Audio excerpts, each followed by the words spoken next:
Okay, I'm just going to ask some questions to start. And be honest, how many people eat fast food at least once a month? Grab some Sky, come on. How about once a week? How about daily? How about if you guys couldn't eat high fat and high sugar foods anymore, could you do it? Go cold turkey? Yeah. You guys could? No. I don't think I could. Well, anyways, good morning. I'm Justin Gray. And after hours of extensive research on obesity and the health risks associated with obesity, I feel I'm knowledgeable enough to present this information to you today. The reason I'm speaking today is to bring you the knowledge on how obesity is destroying our country. By the end of this presentation, I'm certain you'll have a better perspective on the seriousness of obesity.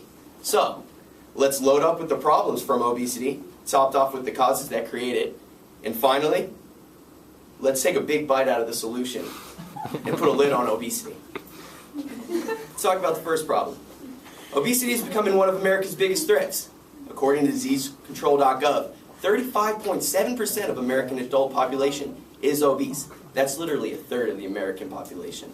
Wow. Obesity is not only an unattractive quality, but according to Let'sMove.gov, obesity is a gateway to severe health problems such as heart disease and type 2 diabetes. Obesity is not coming to a halt anytime soon either. According to Reuters.com, by 2030, if nothing done to stop this overweight madness, obesity rates are projected to be 44% of the population in each state. And in 13 states, the obesity level will be as high as 60%. Wow, that's bad. Now that we understand the problems from obesity, let's discuss what are the causes that create obesity. Everywhere you go, there's convenience of fatty and sugary foods, from drive-thrus to convenience stores. Foods with high fat and sugar contents have become part of our everyday lives. According to Palo Alto Medical Foundation.org, more than 25% of Americans eat fast food daily. Media persuasion also plays a crucial role in America's perception of food. Through advertising, companies deceive Americans by promoting their high-fat, high-sugar, low-cost meals by effectively creating a positive image for their food. As technology improves, our desire to stay at home increases. Watching new episodes of our favorite shows, browsing your tablet, and reaching new levels on your video game console all seem to outweigh going outside and exercising. Just because technology is and always will be advancing doesn't mean that America's overall health should be in a constant decline. Now that we discussed the causes of obesity, let's talk about what needs to be done to fight against this problem. Thankfully, for the sake of our country, there's a solution. The only way to take a chunk out of our country's obesity levels is to grasp the main source itself, and that's food. The solution that I propose is to put a national surtax on all fatty and sugary foods, which will have a seal sticker to let you know what food will have increase on them. The surtax will be 20% of the original cost of the high-fat or high-sugar item.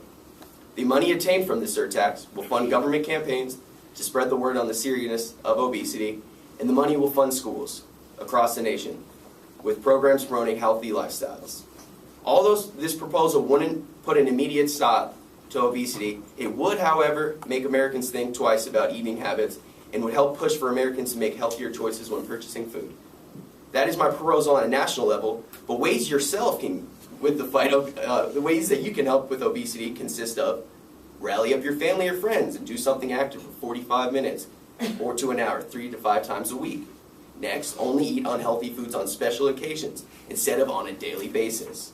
And lastly, set realistic nutrition goals for yourself to reach. And don't be part of the statistic Americans make that fatty foods are part of their lifestyle. So in conclusion, today we discussed the huge problems from obesity, the main causes of obesity, and lastly, we discussed the solution to fight back against obesity. I hope now you have a better perspective on the subjects and hopefully you can think twice about eating high-fat and sugary foods. So, let's all together take a bite out of obesity before obesity takes too big of a bite out of us.